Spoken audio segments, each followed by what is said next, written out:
폴란드가 한국 무기를 싹 다 구매하려고 난리가 난 상황이라는데요. 무슨 일인지 바로 사연 들어보시죠. 잠깐, 시청 전 구독 버튼 꼭 부탁드려요. 안녕하세요. 저는 마르첼 리소프스키입니다. 폴란드 국방부 전략조달국에서 오랫동안 근무하며 자국 내의 무기 도입 업무를 담당해왔거든요. 제가 오늘 여러분께 들려드릴 이야기는 단순한 무기 구매 경험담이 아닙니다. 이건 한 나라의 운명을 바꾼 선택에 관한 이야기예요.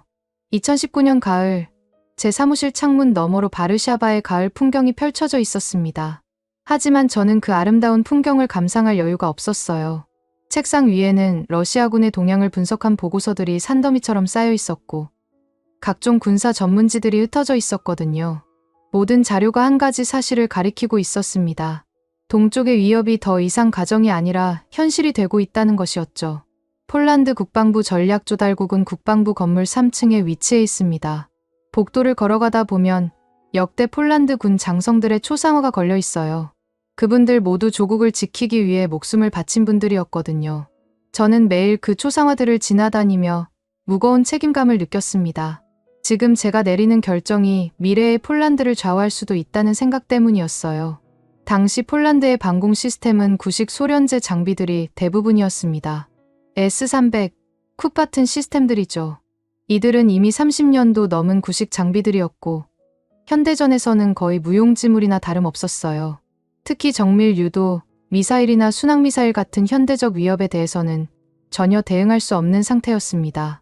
러시아가 칼리닝그라드에 이스칸데르 미사일을 배치했다는 소식이 들려왔을 때 국방부 내부는 발칵 뒤집혔어요. 이스칸데르는 사거리가 500km에 달하는 단거리 탄도미사일로 폴란드 전 지역이 그 사정권 안에 들어가는 무기였거든요. 더욱 심각한 건 이 미사일이 핵탄두도 탑재할 수 있다는 점이었습니다. 국방장관은 긴급대책회의를 소집했고 저를 포함한 전략조달국 전 직원이 참석했어요. 회의실은 긴장감으로 가득했습니다. 장관이 직접 상황을 브리핑했는데 그분의 표정이 평소와 달리 매우 심각했거든요. 여러분, 우리에게 시간이 많지 않습니다. 러시아의 위협은 가설이 아니라 현실입니다. 지금 당장 우리 국민을 보호할 수 있는 방어 시스템을 찾아야 해요. 그때부터 저희 진짜 업무가 시작됐습니다. 세계 각국의 방공 시스템을 비교 분석하는 일이었어요. 미국의 패트리어트, 러시아의 S-400, 독일의 아이리스-T, 그리고 이스라엘의 아이언돔까지 하루에 15시간씩 자료를 분석하며 어떤 시스템이 폴란드에 가장 적합한지 연구했습니다. 그 중에서도 이스라엘의 아이언돔이 가장 주목받았어요. 2011년부터 가자지구에서 실전 운용되면서 놀라운 성과를 거뒀거든요. 하마스와 헤즈볼라가 발사한 수천 발의 로켓 중 90% 이상을 요격했다는 실적이 있었습니다. 이런 실전 검증된 성능 때문에 미국도 아이언돔 도입을 검토하고 있었어요. 2020년 1월, 저는 이스라엘 국방 전시회 참관단으로 텔아비브를 방문했습니다. 그곳에서 처음으로 아이언돔을 직접 봤어요. 레이더와 발사기, 통제소가 하나의 시스템으로 연결된 모습은 정말 인상적이었습니다. 이스라엘 측 설명에 따르면 아이언돔 하나로 반경 70km 지역을 보호할 수 있다고 했어요. 하지만 본격적인 협상이 시작되면서 문제가 드러나기 시작했습니다. 이스라엘 측은 처음부터 매우 공격적인 자세로 나왔어요. 라파엘 어드밴스드 디펜스 시스템즈의 수출 담당 이사는 첫 회의에서 이렇게 말했습니다. 아이언돔은 세계에서 유일하게 실전에서 검증된 방공 시스템입니다. 폴란드가 원한다면 공급해드릴 수 있지만 우리 조건을 받아들여야 해요. 그들의 조건은 가혹했습니다. 먼저 가격이었어요. 아이언돔 1개 포대가 5억 달러, 폴란드 전체를 보호하려면 최소 6개 포대가 필요하다고 했습니다. 그러면 총 30억 달러가 드는 셈이었죠. 우리나라 연간 국방 예산의 3분의 1에 해당하는 천문학적인 금액이었어요. 더 큰 문제는 기술 이전 거부였습니다. 이스라엘 측은 기술 보안상 절대 불가능하다며 단칼에 거절했어요. 유지 보수도 마찬가지였습니다. 모든 정비와 부품 교체는 이스라엘 기술자들이 와서 해야 한다는 조건이었거든요. 심지어 운용 교육도 이스라엘에서만 받을 수 있다고 했습니다. 저는 그 순간 깊은 회의감을 느꼈어요. 이게 과연 우리가 원하는 해결책인가 하는 의문이 들었거든요.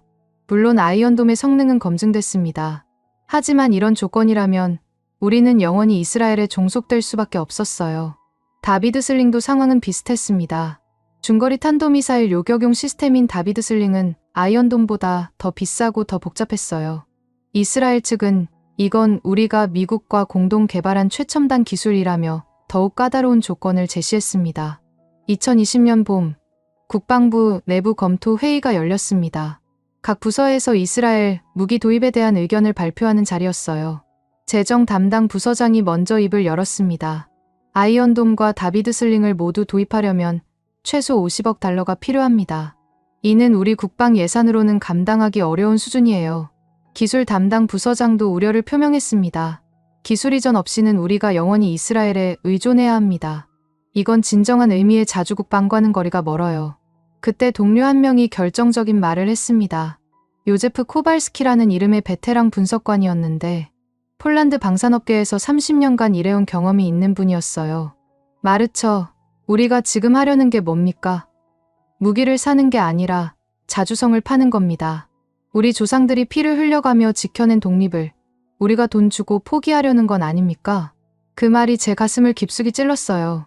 폴란드는 역사상 수차례 분할과 점령을 당했던 나라입니다. 18세기 말 프로이센, 러시아, 오스트리아에 의해 3분할을 당했고 2차 대전 때는 나치 독일과 소련에 의해 또다시 분할됐죠. 우리 민족이 그토록 간절히 원했던 건 진정한 독립과 자주성이었어요. 그런데 지금 제가 하려는 선택이 과연 옳은 걸까요? 물론 이스라엘 무기들의 성능은 검증됐습니다. 하지만 그 대가로 우리의 자주성을 포기해야 한다면 그게 진정 우리가 원하는 해결책일까요? 이스라엘과의 협상은 점점 교착 상태에 빠져갔습니다. 그들은 조건을 완화할 의사가 전혀 없었고 우리도 그들의 일방적인 요구를 받아들이기 어려웠어요. 회의는 계속 열렸지만 진전은 없었습니다. 오히려 양측의 입장 차이만 더욱 벌어져 갔죠. 코로나19로 인한 국제협상 중단 시기를 이용해 저는 다른 대안을 찾기 시작했습니다. 이스라엘과의 협상이 교착 상태에 빠진 상황에서 새로운 선택지를 모색해야 했거든요. 처음 접한 자료는 K9 자주포에 관한 것이었습니다. 155mm 구경의 자주포로 사거리가 40km에 달한다고 했어요. 분당 최대 6발까지 발사할 수 있고 자동장 전장치가 있어서 승무원 부담도 적다는 설명이었습니다. 수치만 놓고 보면 독일의 PZH-2000이나 미국의 M109A7과 비교해도 결코 뒤지지 않는 성능이었어요. 더 놀라운 건 K9의 수출 실적이었습니다. 터키, 인도, 노르웨이, 에스토니아, 핀란드까지 이미 여러 나라에서 실전 배치되고 있었거든요. 특히 터키가 시리아 국경에서 K9을 실제로 운용하고 있다는 사실이 제 관심을 끌었어요. 비록 고강도 전쟁은 아니었지만 실전 경험이 전혀 없는 건 아니었던 셈이었습니다. K2 전차에 대한 자료도 인상적이었어요. 55톤급 주력 전차로 120mm 활강포를 장착하고 있었습니다. 가장 특이한 점은 능동형 가장치였는데 이를 통해 차체를 기울여서 사격 각도를 조절할 수 있다고 했어요. 마치 SF 영화에 나올 법한 기술이었거든요. 독일의 레오파드이나 미국의 M1A2 에이브람스와 비교해도 전혀 밀리지 않는 성능이었습니다. 하지만 가장 제 눈길을 끈 건 한국의 무기 수출 정책이었어요. 이스라엘과는 정반대의 접근 방식을 취하고 있었거든요. 한국은 무기 수출 시 기술 이전과 현지 생산을 적극적으로 검토한다고 했습니다. 심지어 구매국의 요구사항에 맞춰 무기를 개조하는 것도 가능하다고 했어요. 터키의 사례가 대표적이었습니다. 터키는 K9 자주포를 도입하면서 현지 생산 라이선스도 함께 받았어요. 그래서 터키에서 T155 피르티나라는 이름으로 K9을 생산하고 있었습니다. 한국은 단순히 완제품만 파는 게 아니라 기술과 생산 능력까지 함께 이전해주는 방식을 택하고 있었던 거죠. 인도의 경우도 마찬가지였어요. 한국은 인도에 K9 자주포를 수출하면서 현지 조립과 부분적 기술 이전을 허용했습니다. 심지어 인도의 특수한 요구사항에 맞춰 소프트웨어를 개조해주기도 했어요. 사막 환경에 맞는 냉각 시스템 개선, 고온다습한 기후에 적합한 전자장비 보호 등 세심한 배려까지 해줬거든요. 노르웨이 사례는 더욱 인상적이었습니다. 노르웨이는 혹독한 추위와 험준한 지형으로 유명한 나라인데 한국은 이런 특수 환경에 맞춰 K9을 개조해줬어요. 극저온에서도 작동하는 유압 시스템, 눈과 얼음에 대응하는 궤도 시스템까지 말이죠. 이런 맞춤형 서비스는 다른 무기 수출국에서는 찾아보기 어려운 것이었습니다. 저는 점점 한국에 대한 관심이 커지기 시작했어요. 하지만 여전히 의구심은 남아 있었습니다. 과연 한국 무기들이 실전에서 제대로 작동할까 하는 점이었거든요. 이스라엘 무기들처럼 수천 발의 적 공격을 막아낸 화려한 실적은 없었으니까요. 그런 의구심을 갖고 있던 중 놀라운 소식을 들었습니다. 한국이 아제르바이잔에 수출한 무기들이 나고르노카라바흐 분쟁에서 실제로 사용됐다는 거예요. 특히 한국산 다연장 로켓이 상당한 전과를 올렸다는 보고가 있었습니다. 비록 소규모 지역 분쟁이었지만 한국 무기의 실전 성능이 어느 정도 검증된 셈이었어요. 터키군이 시리아에서 사용한 K9 자주포의 성과도 주목할 만했습니다. 터키 측 발표에 따르면 K9은 정확도와 신뢰성 면에서 기대 이상의 성과를 보였다고 했어요. 특히 자동장 전장치의 안정성과 사격 통제 시스템의 정밀도가 뛰어났다는 평가였습니다. 이런 자료들을 검토하면서 저는 한국 측에 공식 연락을 취하기로 결심했습니다. 한화시스템과 한화에어로스페이스의 폴란드의 방공 시스템 도입 계획에 대해 문의하는 이메일을 보냈어요. 예상보다 훨씬 빠른 답변이 왔습니다. 이틀 후에 한화시스템 유럽 담당 이사가 직접 전화를 걸어왔거든요. 리소프스키 씨, 폴란드의 안보 상황에 대해 잘 알고 있습니다.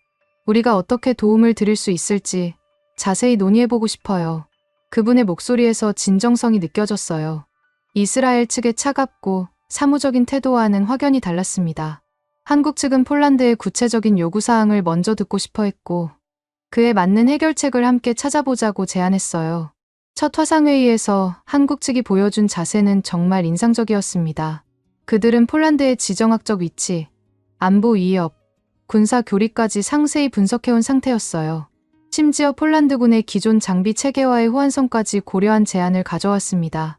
폴란드는 유럽 동쪽의 최전선에 위치한 중요한 나라입니다. 우리는 단순히 무기를 파는 게 아니라 폴란드의 안보 파트너가 되고 싶어요. 한화시스템 팀장의 이 말이 제 마음을 움직였어요.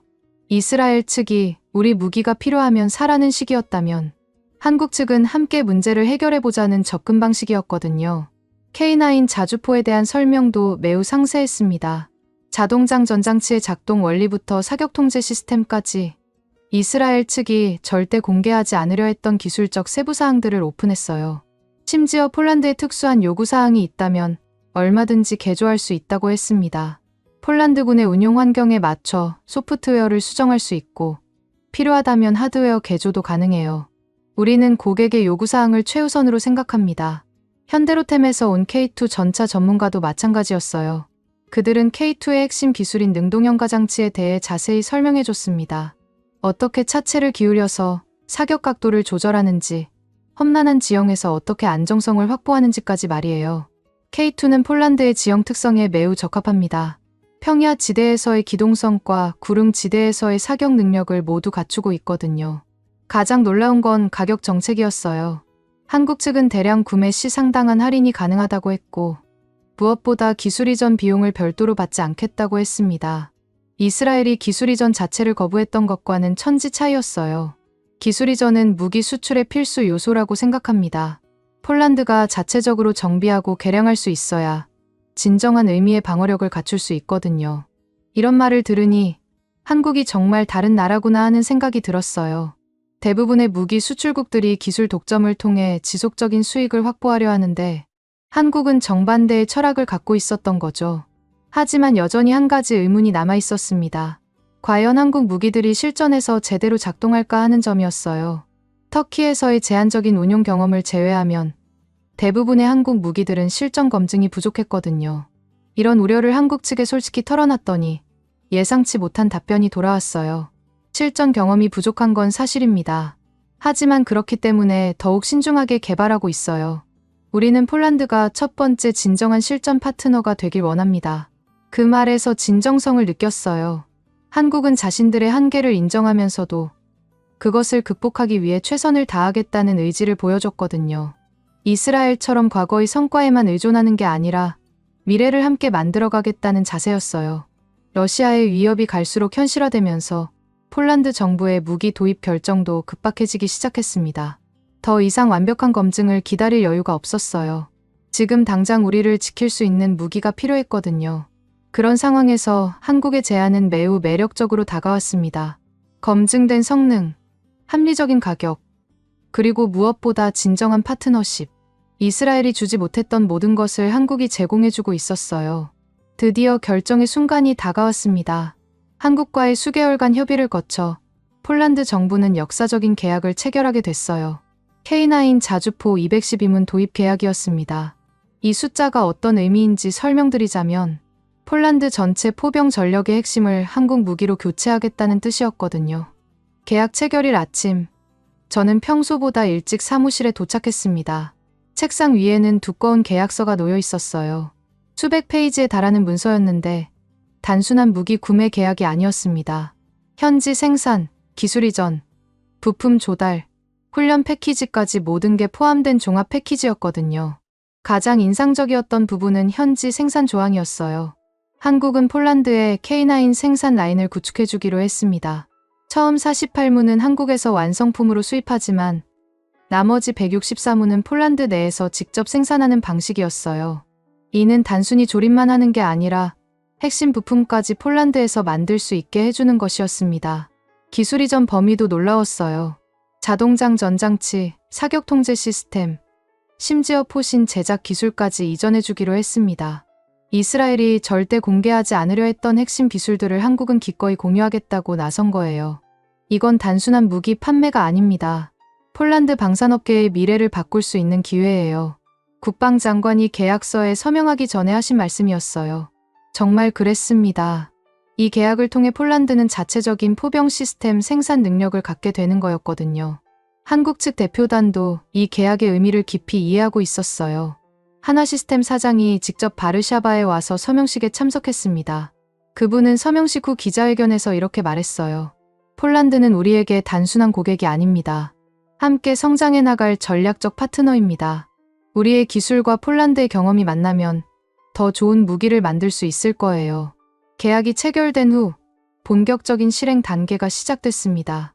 가장 먼저 해야 할 일은 폴란드군 포병들의 훈련이었어요. K9은 기존의 견인식 포와는 완전히 다른 시스템이었거든요. 자동장 전장치부터 디지털 사격 통제 시스템까지 모든 게 새로웠습니다. 첫 번째 훈련단이 한국으로 떠난 건 계약 체결 한 달 후였어요. 폴란드군 포병 장교 20명이 경기도 창원에 있는 한화시스템 연구소로 갔습니다. 저도 그 훈련단과 함께 한국을 방문했어요. 한국에서 보낸 2주는 정말 인상적이었습니다. 한화시스템 연구소는 제가 상상했던 것보다 훨씬 첨단 시설이었어요. 거대한 실내 사격장에서는 K9의 시뮬레이션 훈련이 가능했고 야외 시험장에서는 실제 사격 훈련을 할 수 있었습니다.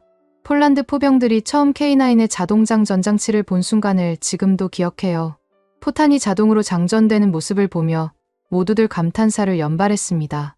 기존의 견인식 포는 포탄 하나를 장전하는 데 여러 명의 포병이 필요했는데 K9은 버튼 하나만 누르면 자동으로 장전됐거든요. 이건 정말 미래의 무기네요. 폴란드군 포병대장의 한 말이었어요. 실제로 K9의 사격 속도는 기존 포의 3배 이상이었습니다.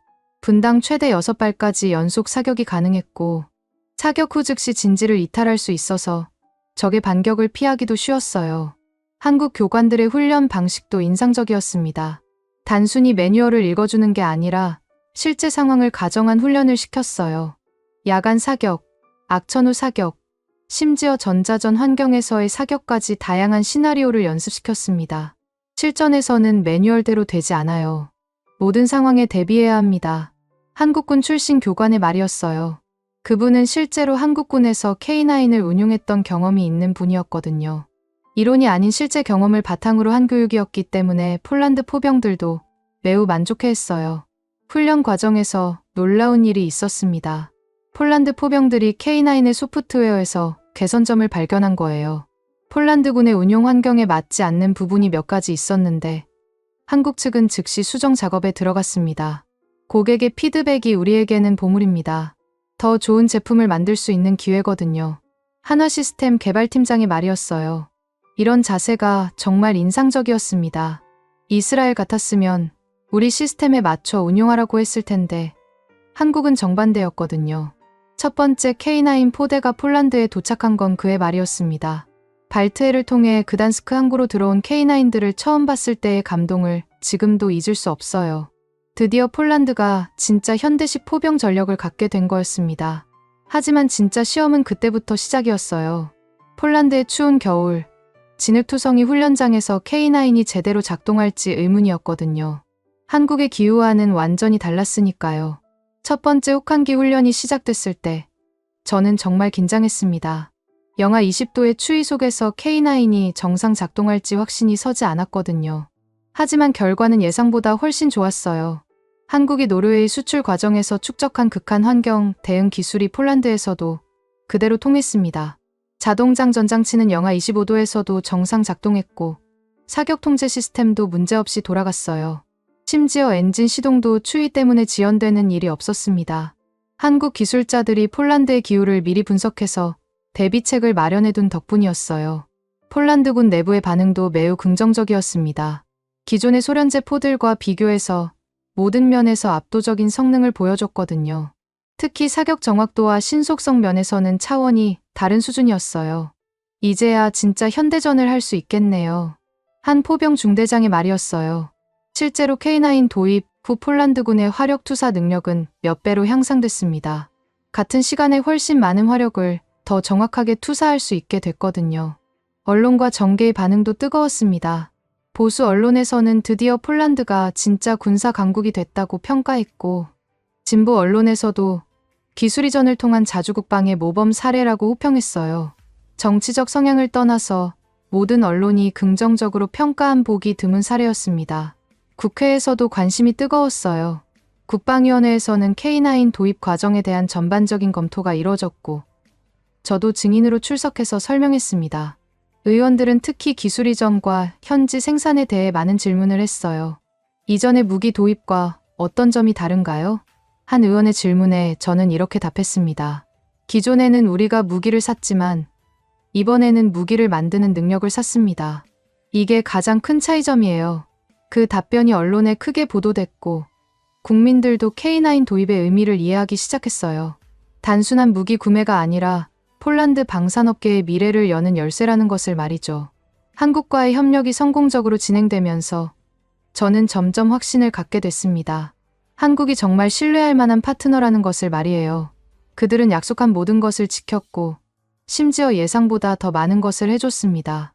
K9 자주포의 성공적인 도입이 마무리되어 가던 시점에서 새로운 기회가 찾아왔습니다. 한국항공우주산업에서 제안한 FA-50 경공격기 도입건이었어요. 폴란드 공군은 오래된 소련제 전투기들을 대체할 필요가 있었는데 FA-50이 그 대안이 될 수 있다는 제안이었습니다. FA-50에 대한 첫 브리핑을 받았을 때 저는 솔직히 반신반의했어요. 경공격기라는 카테고리 자체가 폴란드에서는 생소했거든요. 우리는 지금까지 완전한 전투기 아니면 훈련기, 이 두 가지만 생각해왔었는데 그 중간 영역의 항공기라는 개념이 새로웠습니다. 한국항공우주산업 측 설명에 따르면 FA-50은 T-50 고등훈련기를 기반으로 개발된 경공격기였어요. 훈련기와 공격기의 역할을 동시에 수행할 수 있어서 경제성이 뛰어나다는 게 핵심 장점이었습니다. 특히 폴란드처럼 공군 예산이 제한적인 나라에게는 매우 매력적인 제안이었어요. FA-50의 가장 큰 장점은 다용도성이었습니다.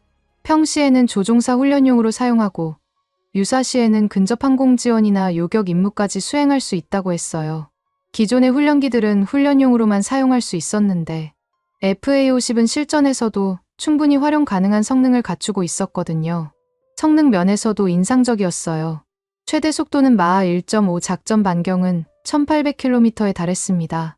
공대공 미사일, 공대지 미사일, 폭탄까지 다양한 무장을 탑재할 수 있어서 진짜 전투기 못지않은 전투력을 발휘할 수 있다고 했어요.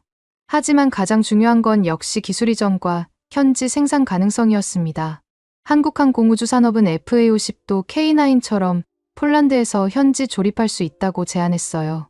초도 12대는 한국에서 완성품으로 도입하고 나머지 36대는 폴란드 내에서 조립하는 방식이었습니다. 폴란드 공군 내부의 반응은 처음에는 회의적이었어요. 기존에 사용하던 F-16이나 미그-29 같은 전투기들과 비교하면 FA-50은 상대적으로 소형이었거든요. 이런 작은 비행기로 무슨 전투를 하겠느냐는 의견도 있었습니다. 하지만 한국 측의 상세한 설명을 들으면서 인식이 바뀌기 시작했어요. FA50은 크기는 작지만 최신 아비오닉스를 탑재하고 있었습니다. 능동위 상배열 레이더, 전자전 시스템, 정밀 항법 장치까지. 대형 전투기에 들어가는 핵심 장비들이 모두 들어있었어요. 크기가 작다고 성능이 떨어지는 건 아닙니다. 오히려 작은 크기 때문에 레이더 피탐지 확률이 낮아서 생존성이 높아요. 한국항공우주산업기술진의 설명이었어요. 실제로 FA50의 레이더 반사 면적은 기존 전투기들보다 훨씬 작았습니다. 이는 적의 레이더에 잘 잡히지 않는다는 뜻이었거든요. FA50의 실전 성능을 확인할 기회도 있었어요. 필리핀 공군이 FA50을 실전에서 사용한 사례가 있었거든요. 필리핀은 FA50으로 대테러 작전을 수행했는데 정밀 폭격 능력이 매우 뛰어났다는 평가를 받았습니다. 이라크에서도 T-50IQ라는 이름으로 FA-50의 변형 모델을 사용하고 있었어요. 이라크 공군은 이 항공기로 ISIS와의 전투에서 상당한 전과를 올렸다고 했습니다. 비록 고강도 전투는 아니었지만 FA-50의 실전 능력이 어느 정도 검증된 셈이었어요. 폴란드 공군 조종사들을 대상으로 한 시범 비행도 인상적이었습니다. 한국에서 온 시범 비행팀이 직접 FA-50을 몰고 와서 폴란드 상공에서 시범을 보여줬어요. 기동성, 속도, 무장 시스템까지 모든 면에서 만족스러운 성능을 보여줬습니다. 이 정도면 충분히 우리 공군의 전력 보강에 도움이 될 것 같네요. 시범 비행을 지켜본 공군 작전사령관의 평가였어요. 특히 근접 항공 지원 능력이 뛰어나다는 점을 높이 평가했습니다. 지상군을 지원하는 임무에서는 F-16보다 오히려 더 적합할 수도 있다는 의견까지 나왔어요. 경제성 면에서도 FA-50은 매력적이었습니다. 도입 비용은 F-16의 절반 수준이었고 운용 비용은 더욱 저렴했어요. 같은 예산으로 더 많은 항공기를 확보할 수 있다는 뜻이었거든요. 유지보수 면에서도 장점이 많았어요. FA-50은 상대적으로 단순한 구조였기 때문에 정비가 쉬웠습니다. 한국 측은 폴란드 내에 정비센터를 구축해주겠다고 제안했고 주요 부품들도 현지에서 생산할 수 있게 해주겠다고 했어요. 조종사 훈련 프로그램도 매우 체계적이었습니다. 한국 공군과 연계한 훈련 과정을 통해 폴란드 조종사들이 FA-50을 완벽하게 운용할 수 있도록 교육시켜주겠다는 제안이었어요. 심지어 한국 공군의 실전 경험까지 공유해주겠다고 했습니다.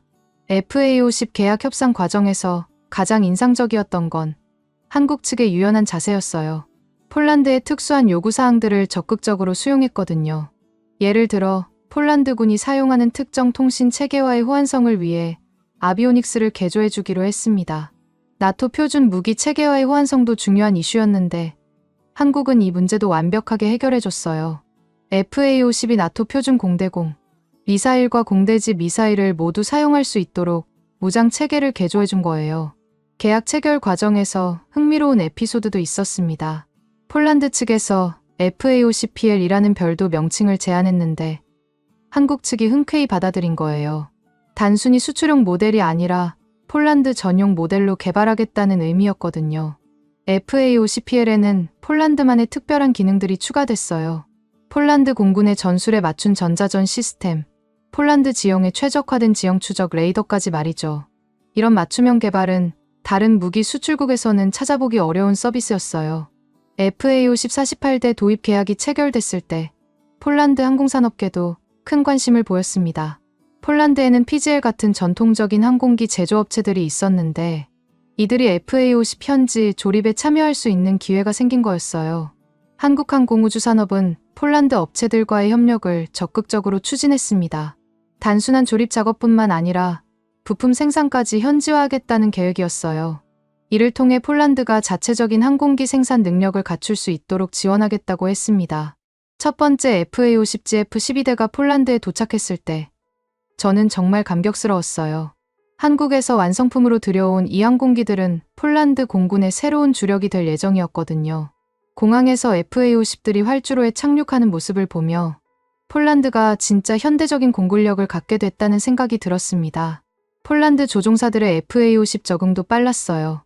기존의 F-16을 운용했던 경험이 있어서 현대적인 아비오닉스 시스템에 금방 익숙해졌습니다. 오히려 FA-50의 조종성이 F-16보다 뛰어나다는 평가도 있었어요. FA-50은 정말 조종하기 쉬운 항공기네요. 반응성도 좋고 안정성도 뛰어나요. 한 베테랑 조종사의 평가였어요. 실제로 FA-50은 조종사 친화적인 설계로 유명했습니다. 복잡한 시스템들이 직관적으로 배치되어 있어서 조종사의 업무 부담을 크게 줄여줬거든요. FA-50의 성공적인 도입을 보면서 저는 한국에 대한 신뢰가 더욱 확고해졌어요. K9에 이어 FA-50까지 한국은 약속한 모든 것을 지켰고 심지어 그 이상을 해줬습니다.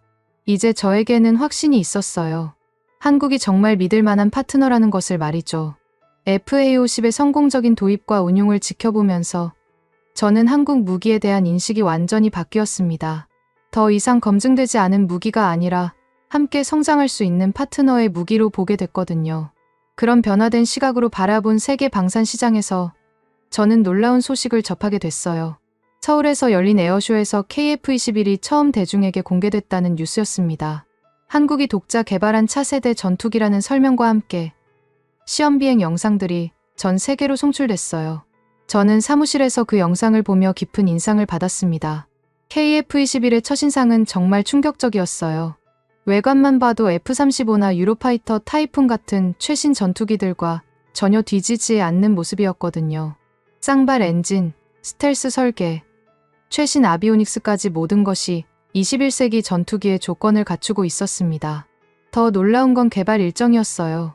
한국은 KF-21을 불과 10여 년 만에 첫 비행까지 성공시켰습니다. 보통 전투기 개발에는 수십 년이 걸리는데 한국의 속도는 정말 예외적이었어요. 이는 한국의 기술력이 얼마나 빠르게 발전하고 있는지를 보여주는 증거였습니다. KF-21의 성능 재원도 인상적이었어요. 최대 속도 마하 1.8, 작전 반경 2,900km, 공대공 미사일 8발 탑재 가능. 이 정도면 현존하는 어떤 전투기와 비교해도 뒤지지 않는 성능이었거든요. 특히 공대공 전투 능력은 F-35와 맞먹는 수준이라는 분석도 있었어요. 하지만 가장 제 관심을 끈 건 KF-21의 수출 가능성이었습니다. 한국 정부는 KF-21 개발 초기부터 수출을 염두에 두고 있다고 발표했어요. 단순히 한국군용으로만 개발하는 게 아니라 전 세계 시장을 겨냥한 전투기라는 뜻이었거든요. 폴란드 공군의 관점에서 KF-21은 매우 흥미로운 옵션이었습니다. 우리는 현재 F-16과 F-35를 주력 전투기로 사용하고 있지만 미래에는 더 많은 전투기가 필요할 예정이었어요. 러시아의 위협이 계속되는 한 폴란드의 공군력 증강은 필수적이었거든요. KF-21의 가장 큰 장점은 기술 이전 가능성이었어요. 미국의 F-35는 기술 이전이 거의 불가능했고 유럽의 유로파이터나 라팔도 핵심 기술은 공개하지 않았습니다. 하지만 한국은 K9과 FA-50에서 보여준 것처럼 기술 이전에 매우 개방적인 자세를 보이고 있었어요. 폴란드 공군 내부에서도 KF-21에 대한 관심이 높아지기 시작했습니다. 특히 젊은 장교들 사이에서는 한국 전투기도 고려해볼 만하다는 의견이 나오기 시작했어요. K9과 FA-50의 성공적인 운용 경험이 있었기 때문에 한국 무기에 대한 신뢰도가 높아진 거였습니다. 공군 참모차장과의 비공식 면담에서도 이런 분위기를 확인할 수 있었어요. 리소프스키, 한국 전투기는 어떻게 생각하나? FA-50으로 봤을 때는 꽤 괜찮던데. 아직 실전 검증이 부족하지만 기술 수준은 충분히 높아 보입니다. 무엇보다 기술 이전 가능성이 매력적이에요. 그렇다면 한번 자세히 검토해볼 필요가 있겠군. 이런 대화가 오가면서 KF-21에 대한 공식적인 검토가 시작됐습니다. 물론 아직 KF-21은 개발 단계였기 때문에 당장 도입할 수는 없었지만 미래의 옵션으로는 충분히 고려할 만했어요. 한국 측에서도 폴란드의 관심을 감지했는지 KF-21에 대한 더 상세한 자료를 제공해왔습니다. 성능 재원부터 개발 일정, 수출 계획까지 모든 정보를 공개했어요. 이런 투명한 자세가 정말 인상적이었습니다. KF-21의 스텔스 능력도 주목할 만했어요. 완전한 스텔스 전투기는 아니지만 상당한 수준의 레이더 피탐지성을 갖추고 있다고 했습니다. 이는 현재 폴란드가 직면한 위협 환경에서 매우 중요한 능력이었어요. 전자전 능력도 뛰어났습니다. KF-21에는 최신 전자전 시스템이 탑재될 예정이었는데 이를 통해 적의 레이더나 통신을 교란할 수 있다고 했어요. 현대 공중전에서 전자전 능력은 생존과 직결되는 중요한 요소였거든요. KF-21의 정비성도 고려 사항이었습니다. 한국은 정비의 편의성을 많이 고려해서 설계했다고 했어요. 부품 교체가 쉽고 정비 시간도 기존 전투기들보다 단축됐다는 설명이었습니다. 이는 운용 비용 절감에 직결되는 중요한 장점이었어요. 무장 체계의 호환성도 중요한 포인트였습니다. KF-21은 나토 표준 무기들을 모두 사용할 수 있도록 설계됐다고 했어요. 폴란드가 현재 보유하고 있는 공대공 미사일, 공대지 미사일들을 그대로 사용할 수 있다는 뜻이었거든요. 하지만 가장 매력적인 부분은 역시 공동 개발 가능성이었습니다. 한국은 KF-21을 도입하는 국가와 함께 개량 작업을 진행할 의향이 있다고 했어요. 단순한 구매자가 아니라 개발 파트너로 참여할 수 있다는 제안이었습니다. 이런 제안은 폴란드 방산업계에게 엄청난 기회였어요. 전투기 개발에 참여할 수 있다면 폴란드의 항공 기술 수준을 비약적으로 향상시킬 수 있거든요. 이는 단순한 무기 도입을 넘어서 국가 전체의 기술력 향상으로 이어질 수 있는 기회였습니다. 폴란드 국방부 내부에서는 KF-21에 대한 의견이 분분했어요. 보수적인 인사들은 아직 검증되지 않은 무기라며 신중문을 폈고, 진보적인 인사들은 미래를 위한 투자라며 적국론을 펼쳤습니다. 저는 개인적으로 KF-21에 대해 긍정적인 견해를 갖고 있었어요. K9과 FA-50에서 보여준 한국의 기술력과 협력 자세를 고려할 때 KF-21도 충분히 신뢰할 만하다고 생각했거든요. 한국은 약속을 지키는 나라입니다. KF-21도 약속한 성능을 구현해낼 거예요. 동료들과의 토론에서 제가 자주 하던 말이었어요. 실제로 한국은 K9과 FA-50에서 약속한 모든 것을 지켰고, 심지어 그 이상을 해줬거든요. KF-21에 대한 관심이 높아지면서 한국 측에서도 적극적인 마케팅을 시작했습니다. 폴란드 공군 관계자들을 한국으로 초청해서 KF-21 개발 현황을 직접 보여주겠다는 제안도 있었어요. 이런 과정을 지켜보면서 저는 한국이 정말 다른 나라구나 하는 생각을 다시 한번 하게 됐어요. 다른 무기 수출국들은 완성된 제품만 팔려고 하는데 한국은 함께 만들어가자는 자세였거든요. 이스라엘은 우리를 단순히 돈벌이 대상으로 보고 한국은 우리를 파트너로 본다. 제가 그때 당시 내부 보고서에 썼던 문장이었어요. 이 한 문장이 두 나라의 차이를 정확히 표현한다고 생각했습니다. KF-21에 대한 관심이 높아지던 시기에 러시아의 위협이 한층 더 구체화되기 시작했습니다. 칼리닝그라드에서 발사된 이스칸데르 미사일 시험이 연일 보도됐고, 벨라루스에도 러시아군이 추가 배치된다는 소식이 들려왔어요. 이런 상황에서 폴란드 정부는 포병과 공군력뿐만 아니라 방공 시스템의 대대적인 보강이 시급하다는 결론에 도달했습니다. 국방장관은 긴급 회의를 소집했고 모든 방공 시스템 옵션을 재검토하라는 지시를 내렸어요. 이스라엘의 아이언돔은 여전히 유력한 후보였지만 K9과 FA-50의 성공 사례를 본 후 한국의 방공 시스템에 대한 관심도 높아졌습니다. 바로 그때 천궁2 시스템이 저희 시야에 들어왔어요. 저는 이 기회에 결정적인 보고서를 작성하기로 마음먹었습니다. 이스라엘 아이언돔과 한국 천궁2 시스템을 직접 비교 분석하는 포괄적인 문서 말이에요. 이 보고서는 단순한 기술적 비교를 넘어서 폴란드의 미래 방어 전략을 좌우할 수 있는 중요한 문서가 될 예정이었습니다. 보고서 작성을 위해 먼저 천궁2 시스템에 대한 자료를 수집했습니다. 천궁2는 한국이 독자 개발한 중거리 지대공 미사일 시스템으로 사거리가 40km에 달하는 첨단 방공 무기였어요. 가장 인상적인 부분은 다층 방어 체계였습니다. 천궁2는 단독으로 운용되는 게 아니라 단거리 방공 시스템과 연계해서 완벽한 방어망을 구축할 수 있었거든요. 천궁2의 기술적 특징을 분석하면서 놀라운 사실을 발견했어요. 이 시스템은 탄도미사일뿐만 아니라 순항미사일, 항공기, 심지어 드론까지 요격할 수 있었습니다. 특히 러시아가 최근 우크라이나에서 대량 사용하고 있는 샤헤드, 드론 같은 저고도 위협에 대한 대응 능력이 뛰어났어요. 아이언돔이 주로 단거리 로켓과 포탄을 요격하는 데 특화된 반면 천궁2는 훨씬 다양한 위협에 대응할 수 있었습니다. 비용 분석에서는 충격적인 결과가 나왔어요. 아이언돔의 타미르 요격 미사일이 발당 5만 달러? 즉 약 7천만 원인 반면 천궁2의 요격 미사일은 발당 15억 원에 달했습니다. 단순 미사일 가격만 놓고 보면 천궁2가 아이언돔보다 20배 이상 비쌌어요. 이는 상당한 부담이었습니다. 하지만 전체적인 시스템 비용을 따져보면 이야기가 달라졌어요. 아이언돔 1개 포대 설치 비용이 600억 원이었고 천궁2 1개 포대는 800억 원 정도였습니다. 초기 도입 비용에서는 천궁2가 더 비싸지만 그 차이가 미사일 단가 차이만큼 크지는 않았어요. 더 중요한 건 장기 운용 비용이었습니다. 아이언돔은 모든 부품을 이스라엘에서 수입해야 했고 기술자들도 이스라엘에서 파견받아야 했어요. 연간 유지 비용만 수십억 원에 달했습니다. 반면 천궁2는 한국이 제안한 정비 기술 공유를 통해 현지에서 기본적인 정비와 부분적 부품 생산이 가능해서 장기적으로는 훨씬 경제적이었어요. 가장 중요한 차이점은 역시 기술 이전과 전략 통제권 문제였어요. 이스라엘은 아이언돔의 핵심 기술을 절대 공개하지 않겠다고 못 박았습니다. 심지어 언제 어떤 목표를 요격할지도 이스라엘 기술자들이 최종 결정하는 구조였어요. 이는 사실상 폴란드의 방공권을 이스라엘에 넘겨주는 것과 다름없었습니다. 반면 한국은 천궁2의 정비 기술과 일부 개량 기술을 이전해주겠다고 제안했어요. 비록 핵심 기술은 공유하기 어렵다고 했지만 기본적인 정비와 소프트웨어 업그레이드, 그리고 폴란드의 특수 요구사항에 맞춘 개조는 가능하다고 했습니다. 이를 통해 폴란드가 자체적으로 천궁2를 운용하고 부분적으로 개량할 수 있게 해주겠다고 했어요. 산업 파급 효과 분석도 흥미로웠습니다. 아이언돔을 도입하면 폴란드 방산업계에는 거의 도움이 되지 않았어요.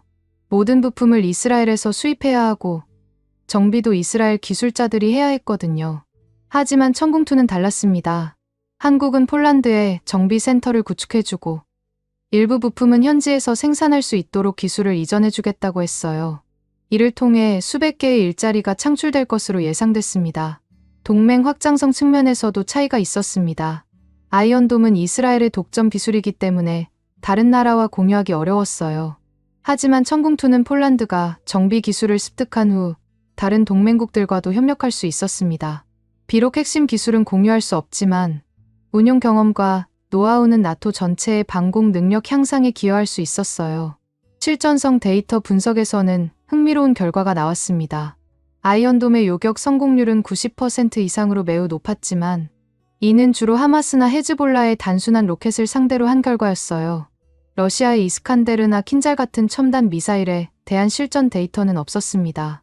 천궁2는 아직 실전 경험은 없었지만 시험에서 보여준 성능은 매우 인상적이었어요. 특히 다양한 속도와 고도의 목표물에 대한 요격 시험에서 95% 이상의 성공률을 보였습니다. 한국군이 실시한 모의 실전 훈련에서도 뛰어난 성과를 거뒀어요. 더욱 중요한 건 UAE와 사우디아라비아에서 이미 천궁2를 도입해 운용하고 있다는 점이었습니다. KF-21과 천궁2를 함께 고려할 때 나오는 시너지 효과도 분석했습니다. 두 시스템 모두 한국산이기 때문에 통합 운용이 가능했어요. KF-21의 레이더 정보를 천궁2와 공유해서 더 효과적인 방공망을 구축할 수 있다는 한국 측 설명이었습니다. 이런 시스템 통합은 서로 다른 나라, 무기들로는 불가능한 일이었어요. 이런 분석 결과를 토대로 저는 종합적인 평가를 내렸습니다. 단순한 미사일 가격은 천궁2가 훨씬 비싸지만 정비 기술 공유, 산업 파급 효과, 전략적 자주성, 장기 운용 비용 등을 종합하면 천궁2가 폴란드에 더 적합하다는 결론이었어요. 보고서의 핵심 문장은 이것이었습니다. 아이언돔은 저렴한 방패를 사는 것이고 천궁2는 비싸지만 방패를 스스로 관리할 수 있는 능력을 얻는 것이다. 그리고 KF-21과 천궁2의 조합은 폴란드의 진정한 자주국방 능력을 제공할 것이다. 200페이지에 달하는 이 보고서를 완성하는 데 5달이 걸렸습니다. 모든 데이터를 검증하고 각국 전문가들의 의견도 수렴했어요. 특히 노르웨이와 핀란드에서 한국 무기를 운용하고 있는 동료들의 실제 경험담도 포함시켰습니다. 보고서 말미에 저는 이런 결론을 적었습니다. 폴란드의 진정한 안보는 가장 저렴한 무기에서 나오는 게 아니라 우리 스스로 운용하고 관리할 수 있는 무기에서 나온다. KF-21과 천궁2는 비록 아직 완전히 검증되지 않았고 비용도 부담스럽지만 폴란드가 자주국방 능력을 갖추는 데 꼭 필요한 시스템들이다. 보고서가 완성된 후 저는 먼저 직속 상관에게 보고했어요. 부서장은 보고서를 읽어본 후 매우 놀라워했습니다. 이 정도로 상세한 분석은 처음 보네요. 정말 한국 시스템들이 이렇게 우수한가요? 하지만 비용 문제는 어떻게 해결할 건가요? 초기 비용은 부담스럽지만 한국이 제안한 정비 기술 공유를 통해 장기적으로는 오히려 경제적입니다. 무엇보다 자주국방이라는 관점에서 보면 한국 시스템들이 더 나은 선택이라고 생각합니다. 부서장은 이 보고서를 국방부 고위층에 보고하기로 결정했어요. 며칠 후 국방차관이 직접 저를 불러서 보고서에 대해 질문했습니다. 리소프스키, 정말 확신하는 건가? 이 보고서가 공개되면 큰 파장이 일 텐데. 특히 아직 도입이 결정되지도 않은 무기들을 이렇게 추천하는 게 적절한가? 예, 확신합니다. 물론 KF-21과 천궁2는 아직 도입이 결정되지 않았습니다. 하지만 폴란드의 장기적인 안보를 위해서는 지금부터 검토해야 할 중요한 옵션들이라고 생각해요. 단순한 가격 비교보다는 우리의 미래를 위한 투자로 봐야 합니다. 좋아. 그렇다면 이 보고서를 공식 검토 자료로 사용하겠네. 하지만 조심해라. 이런 보고서는 정치적 파장이 클 수 있어. 며칠 후 예상치 못한 일이 벌어졌습니다. 제 보고서의 주요 내용이 국회에 유출된 거예요. 아마도 국방위원회 의원들 중 누군가가 언론에 흘린 것 같았습니다. 다음 날 아침 모든 주요 일간지에 한국 무기가 이스라엘보다 우수하다는 국방부 보고서라는 제목의 기사가 실렸어요. 언론의 반응은 폭발적이었습니다. 보수 언론에서는 드디어 자주국방의 길이 열렸다고 환영했고, 진보 언론에서도 기술 종속 탈피의 계기라고 긍정적으로 평가했어요. 심지어 경제 전문지에서도 폴란드 방산업계의 새로운 기회라는 분석 기사를 실었습니다. 국민 여론도 변화하기 시작했어요. 여론조사 결과 70% 이상의 국민이 비싸더라도 자주국방 가능한 무기를 선호한다고 답했습니다. K9과 FA-50의 성공적인 운용 경험이 있었기 때문에 한국 무기에 대한 국민들의 신뢰도도 높았어요. 정치권의 반응도 흥미로웠습니다. 여당에서는 정부의 해안 있는 선택이라고 지지했고, 야당에서도 국가 안보를 위한 초당적 지지를 표명했어요. 이런 정치적 합의는 매우 드문 일이었습니다. 이런 분위기 속에서 저는 국회 국방위원회 비공식 청문회의 증인으로 출석하게 됐어요. 의원들은 제 보고서에 대해 매우 관심이 많았습니다. 리조프스키 씨, 정말 한국 무기가 이스라엘보다 우수하다고 생각하십니까? 그리고 아직 도입도 결정되지 않은 KF-21이나 천궁2까지 추천하는 이유는 무엇입니까? 한 의원의 질문에 저는 이렇게 답했습니다. 성능만 놓고 보면 비슷한 수준입니다. 하지만 우리가 추구해야 할 건 단순한 성능이나 저렴한 가격이 아니라 진정한 안보입니다. KF-21과 천궁2는 비록 아직 도입이 결정되지 않았고 비용도 부담스럽지만 폴란드의 자주국방을 위해서는 꼭 필요한 시스템들입니다. 핵보다 든든한 건 함께 지킬 수 있는 신뢰입니다. 이 발언이 언론에 크게 보도되면서 국민들 사이에서도 화제가 됐어요. 핵보다 든든한 신뢰라는 표현이 유행어처럼 퍼져나갔습니다.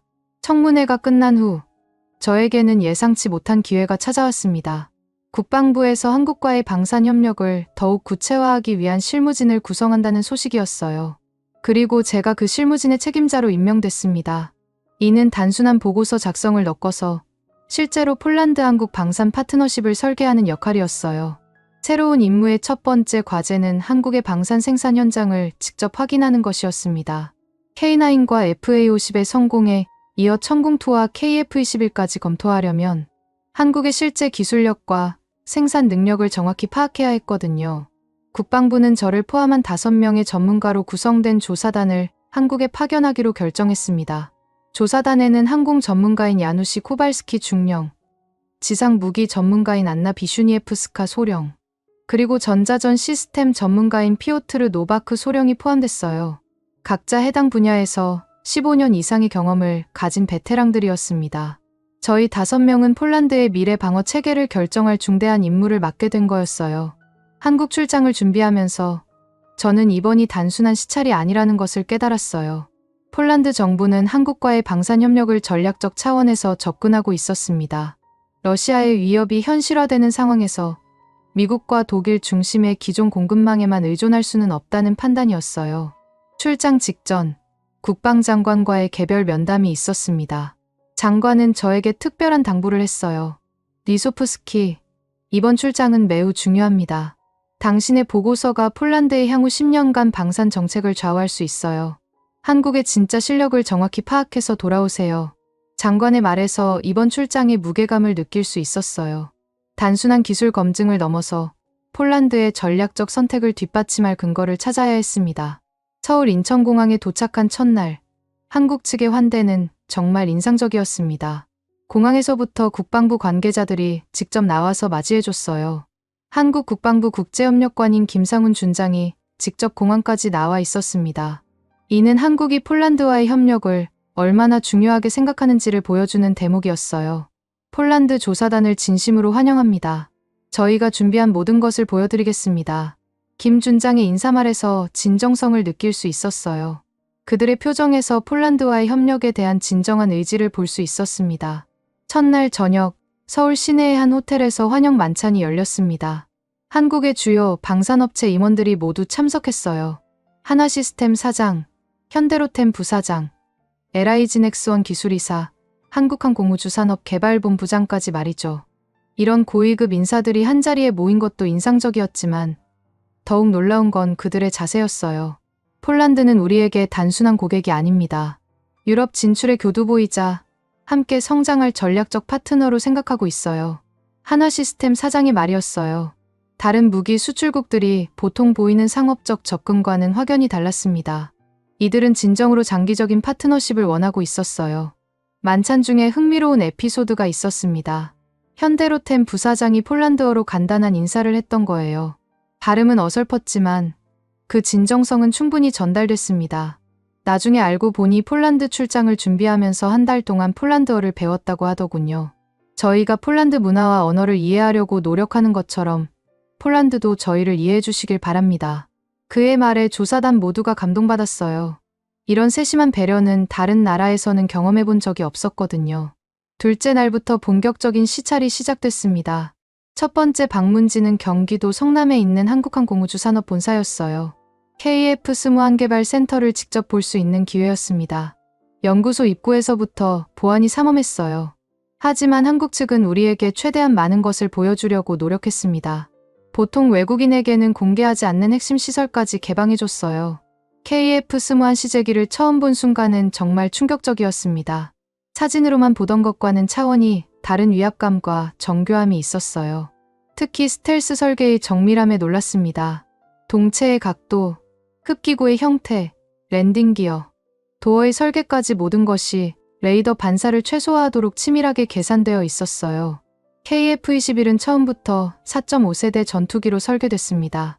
5세대 전투기의 일부 기능을 갖추면서도 운용과 정비가 훨씬 간편해요.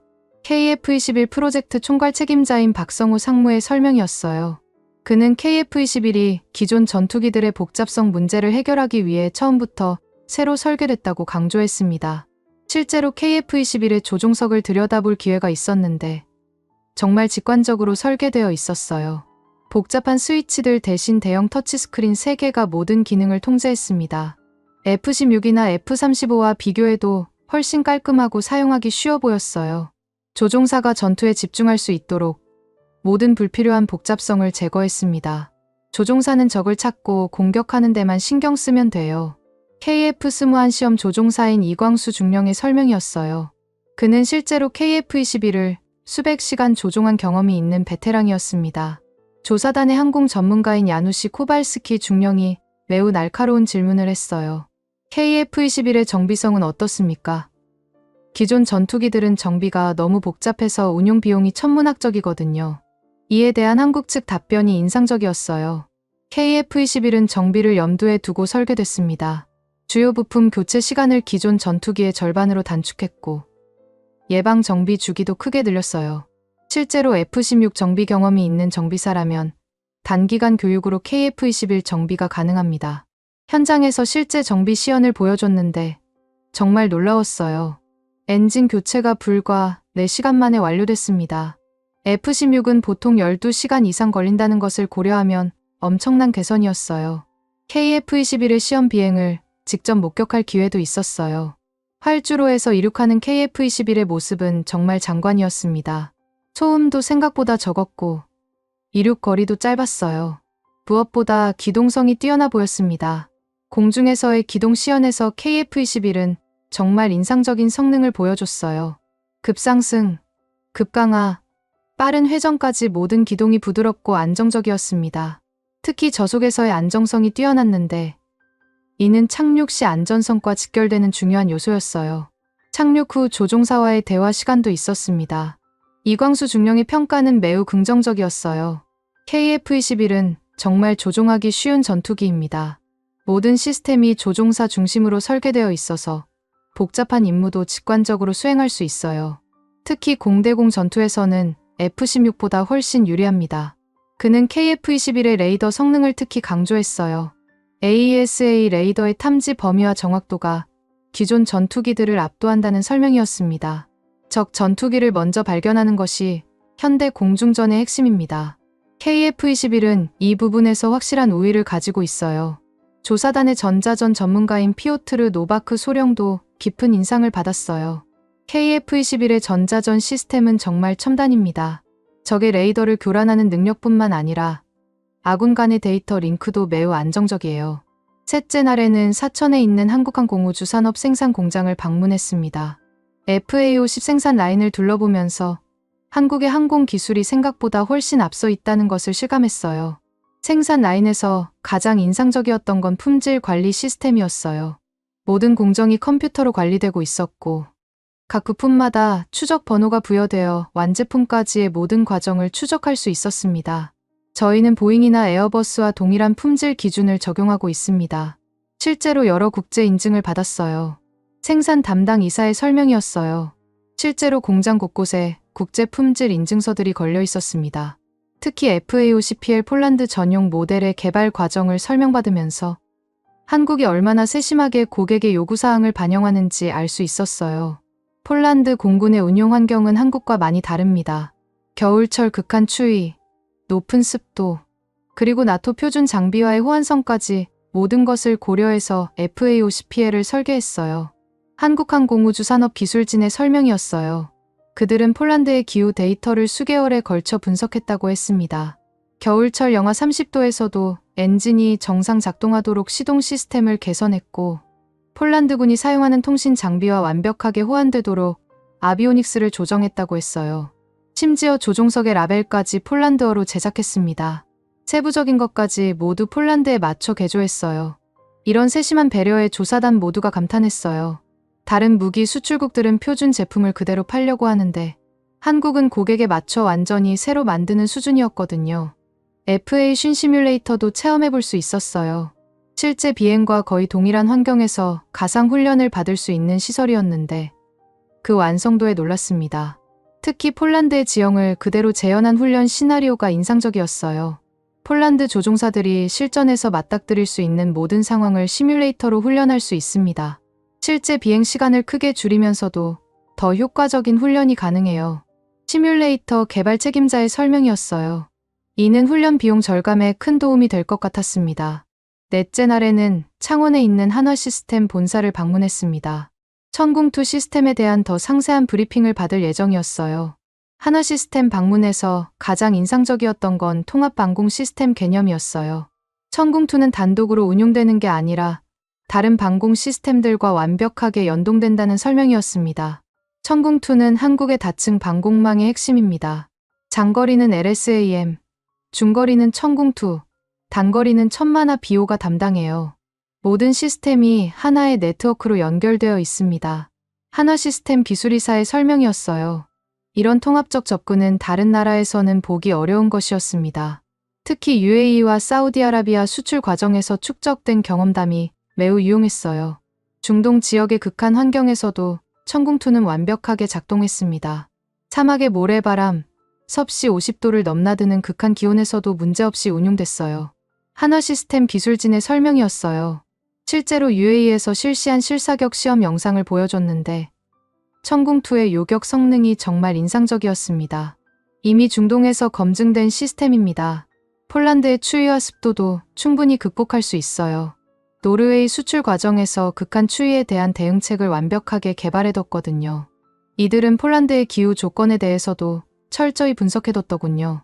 영하 25도에서의 작동 시험, 높은 습도에서의 전자 장비 보호, 심지어 폴란드 특유의 안개가 레이더에 미치는 영향까지 연구했다고 했어요.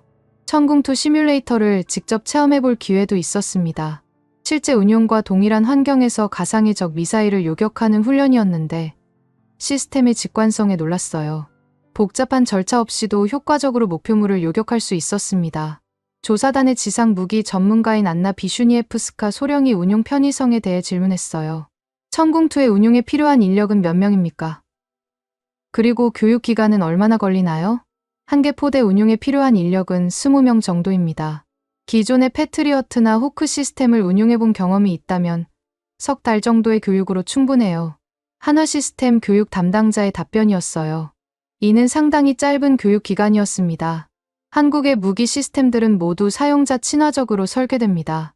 복잡한 기술을 단순하게 만드는 것이 우리의 철학이에요. 한화 시스템 임원의 설명이었어요. 이런 철학이 폴란드군에게 매우 적합하다고 생각했습니다. 우리는 복잡한 시스템보다는 신뢰할 수 있고 운용하기 쉬운 무기를 선호했거든요.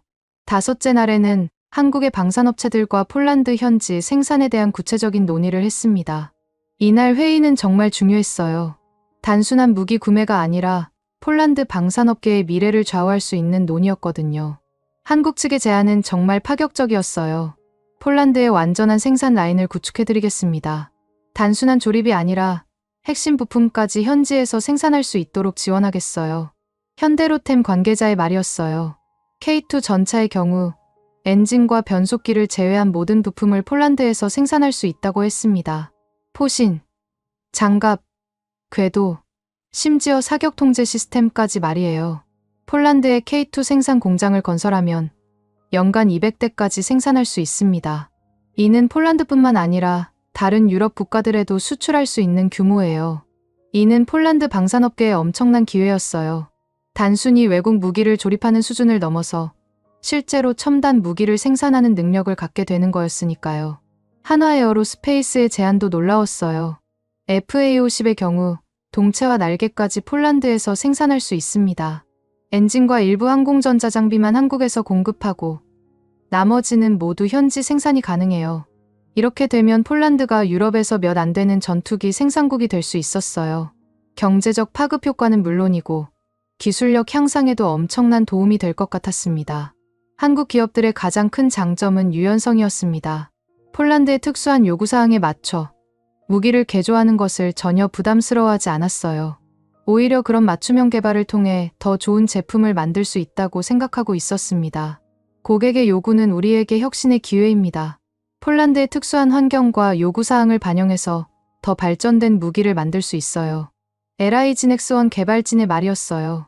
이런 자세가 정말 인상적이었습니다. 다른 무기 수출국들은 기존 제품을 그대로 팔려고 하는데 한국은 함께 발전시켜 나가려는 의지를 보여줬거든요. 여섯째 날에는 한국 정부와의 공식 회의가 있었습니다. 한국 국방부 차관, 방위사업청장, 그리고 주요 방산업체 CEO들이 모두 참석한 자리였어요. 한국 국방부 차관의 말이 인상적이었어요. 한국과 폴란드의 협력은 단순한 무기 거래를 넘어선 전략적 파트너십입니다. 우리는 폴란드가 유럽의 방산 허브가 되는 것을 돕고 싶어요. 이런 거시적 비전이 정말 매력적이었습니다. 단순히 무기를 파는 게 아니라 폴란드의 발전을 함께 도모하겠다는 의지를 보여줬거든요. 방위사업청장도 구체적인 지원 방안을 제시했어요. 한국 정부가 직접 나서서 기술 이전과 현지 생산을 지원하겠습니다. 필요하다면 정부 간 협정을 통해 더 유리한 조건을 제공할 수도 있어요. 이는 민간 기업 차원을 넘어선 정부 차원의 지원 약속이었어요. 다른 나라에서는 경험해보지 못한 수준의 지원이었습니다. 한국 출장의 마지막 날, 저는 한국 기술자들과 깊은 대화를 나눌 기회가 있었습니다. 그들의 열정과 진정성에 깊은 감동을 받았어요. KF-21 개발에 참여한 한 기술자는 이렇게 말했어요. 이 전투기를 개발하면서 가장 중요하게 생각한 건 신뢰성이었어요. 조종사가 믿고 탈 수 있는 전투기, 정비사가 안심하고 정비할 수 있는 전투기를 만들고 싶었거든요. 천궁2 개발진도 비슷한 철학을 갖고 있었어요. 우리 미사일이 실패하면 무고한 시민들이 다칠 수 있어요. 그런 책임감을 갖고 매일 일하고 있습니다. 한 엔지니어의 말이었어요. 이런 책임감과 사명감이 한국 무기의 높은 품질을 만들어내는 원동력이라는 생각이 들었습니다.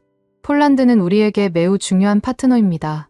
유럽의 관문이자 우리가 글로벌 방산업체로 성장하는 데 꼭 필요한 동반자예요. 한 방산업체 임원의 말이었어요. 그는 폴란드와의 협력이 성공하면 다른 유럽 국가들과의 협력도 확대될 것이라고 했습니다. 이는 단순한 사업적 관계를 넘어선 전략적 파트너십이었어요. 기술이란 게 결국 사람 손에서 나오는 거라면 우리는 올바른 손을 만난 겁니다. 제가 한국 기술자들에게 한 말이었어요. K9과 FA50에서 보여준 한국의 기술력과 성실함을 직접 확인한 후였거든요. 한국 기술자들도 제게 인상적인 말을 해줬어요. 당신들이 우리를 믿어줘서 우리가 더 조심스럽게 만듭니다. 신뢰받는다는 것은 더 큰 책임을 진다는 뜻이에요. 이 말이 제 마음을 깊이 움직였어요. 한국 사람들은 단순히 무기를 파는 게 아니라 신뢰를 쌓아가고 있었던 거예요. 마지막 날 저녁, 한국 측에서 특별한 제안을 했습니다. 폴란드 공군사령관을 한국으로 초청해서 KF-21을 직접 시승해보는 기회를 제공하겠다는 거였어요. KF-21은 아직 완전히 완성된 전투기는 아닙니다. 하지만 폴란드 공군사령관께서 직접 체험해보신다면 이 전투기의 잠재력을 확인하실 수 있을 거예요. 한국항공우주산업 사장의 제안이었어요. 이는 상당히 파격적인 제안이었습니다. 개발 중인 전투기를 외국 고위 장성에게 시승시켜주는 경우는 거의 없거든요. 물론 모든 기밀 사항은 보호하겠습니다. 하지만 KF-21의 조종감과 기본 성능은 충분히 체험하실 수 있을 거예요. 이런 파격적인 제안도 한국의 자신감을 보여주는 대목이었어요. 자신들의 기술력에 대한 확신이 없었다면 불가능한 제안이었거든요. 폴란드로 돌아오는 비행기 안에서 저는 조사단 동료들과 함께 이번 출장의 성과를 정리했습니다. 모든 팀원들이 한국에 대해 긍정적인 평가를 내렸어요. 야누시 코발스키 중령은 KF-21에 대해 이렇게 평가했습니다. 아직 완전히 검증되지는 않았지만 기술적 완성도는 상당히 높습니다. 특히 조종사 친화적인 설계와 정비성은 기존 전투기들을 능가하는 수준이에요. 안나 비슈니에프스카 소령도 천궁2에 대해 호평했어요. 중동에서의 실전 검증 결과를 보면 충분히 신뢰할 만한 시스템입니다. 특히 다양한 위협에 대응할 수 있는 다목적성이 인상적이었어요. 피오트르 노바크 소령은 한국의 전자전 기술에 놀라워했습니다. 한국의 레이더와 전자전 기술은 유럽 수준과 비교해도 전혀 뒤지지 않습니다. 오히려 일부 분야에서는 더 앞선 것 같아요. 저는 이번 출장을 통해 확신을 얻었습니다. 한국이야말로 폴란드가 찾던 진정한 파트너라는 것을 말이에요. 그들의 기술력, 성실함, 그리고 무엇보다 파트너십에 대한 진정성을 직접 확인했거든요. 이 무기들이 우리 국민을 지킬 것이다. 핵보다 믿을 수 있게. 기내에서 제가 일기에 적은 문장이었어요. 한국에서 본 모든 것들이 이 확신을 더욱 굳혀줬습니다. 바르샤바 공항에 도착했을 때 저는 이미 머릿속으로 상세한 보고서의 틀을 그리고 있었어요. 이번 출장에서 얻은 정보들을 바탕으로 폴란드의 미래 방산 정책에 결정적인 영향을 미칠 보고서를 작성해야 했습니다. 한국에서 돌아온 후 첫 번째 업무는 국방장관에게 출장 결과를 간략히 보고하는 것이었습니다. 장관은 제 보고를 들으며 여러 차례 고개를 끄덕였어요. 한국의 기술력이 그 정도라면 우리도 진지하게 검토해봐야겠군요. 특히 현지 생산 제안은 매우 매력적이에요. 장관의 반응이 긍정적이어서 안심이 됐어요. 하지만 진짜 중요한 건 이제부터였습니다. 상세한 보고서를 작성해서 정부 전체를 설득해야 했거든요. 출장 보고서 작성에는 일주일이 걸렸습니다. 한국에서 촬영한 사진과 동영상, 수집한 기술 자료, 그리고 각 무기 시스템에 대한 상세한 분석을 모두 포함했어요. 특히 현지 생산 가능성과 기술 이전 범위에 대해서는 별도의 장을 만들어 자세히 다뤘습니다. 보고서의 결론 부분에 저는 이렇게 적었습니다. 한국은 폴란드에게 단순한 무기 공급업체가 아니라 진정한 전략적 파트너가 될 수 있다. 그들의 기술력은 이미 검증됐고 협력에 대한 의지도 확고하다. 폴란드가 진정한 자주국방 능력을 갖추기 위해서는 한국과의 협력이 필수적이다. 이 보고서는 곧 폴란드 정부 내에서 큰 화제가 됐습니다. 특히 한국 측이 제안한 현지 생산 계획에 대해서는 경제부처에서도 큰 관심을 보였어요. 수천 개의 일자리 창출과 기술력 향상이 기대된다는 분석이었습니다. 며칠 후 예상치 못한 소식이 들려왔습니다. 폴란드 공군사령관인 이레네우시 노박 중장이 한국 방문을 검토하고 있다는 거였어요. 한국 측의 KF-21 시승 제안을 진지하게 고려하고 있다는 뜻이었습니다. 공군사령관께서 직접 KF-21을 체험해보고 싶어 하십니다. 만약 실제로 방문이 성사된다면 이는 폴란드-한국 방산협력의 새로운 전환점이 될 것 같아요. 공군 작전참모부장의 말이었어요. 실제로 공군사령관의 한국 방문은 상징적 의미가 컸습니다. 폴란드가 한국의 차세대 전투기를 진지하게 검토하고 있다는 강력한 신호였거든요. 한국 출장에서 돌아온 지 한 달 후, 저는 또 다른 중요한 임무를 받았습니다. 폴란드-한국 방산협력의 구체적인 로드맵을 작성하는 일이었어요. 이는 향후 10년간 양국 간 방산 협력의 청사진이 될 문서였습니다. 로드맵 작성 과정에서 저는 한국의 접근 방식이 얼마나 체계적인지 다시 한번 확인할 수 있었어요. 그들은 단계별로 협력을 확대해 나가는 명확한 계획을 갖고 있었습니다. 1단계는 이미 진행 중인 K9과 FA50의 성공적인 운용이었어요. 2단계는 K2 전차의 추가 도입과 천궁2 시스템의 기술 검증, 그리고 3단계는 KF21의 본격적인 도입 검토였습니다. 각 단계가 성공적으로 완료되면 다음 단계로 넘어가는 방식이었어요. 이런 단계적 접근은 매우 현실적이었습니다. 한 번에 모든 것을 바꾸려 하지 않고 점진적으로 신뢰를 쌓아가면서 협력을 확대하는 전략이었거든요. 로드맵의 마지막 부분에 저는 이런 전망을 적었습니다. 한국과의 협력이 성공적으로 진행된다면 폴란드는 2030년경에는 유럽에서 가장 현대적인 방어 시스템을 갖춘 나라 중 하나가 될 것이다. 더 중요한 건 우리 스스로 첨단 무기를 생산하고 개량할 수 있는 능력을 갖게 된다는 점이다. 이 로드맵은 폴란드 정부의 공식 정책 문서로 채택됐습니다. 한국과의 방산 협력이 이제 폴란드의 장기 국가 전략의 일부가 된 거였어요. 그리고 마침내 그 소식이 들려왔습니다. 이레네우시 노박 공군사령관의 한국 방문이 확정됐다는 거였어요.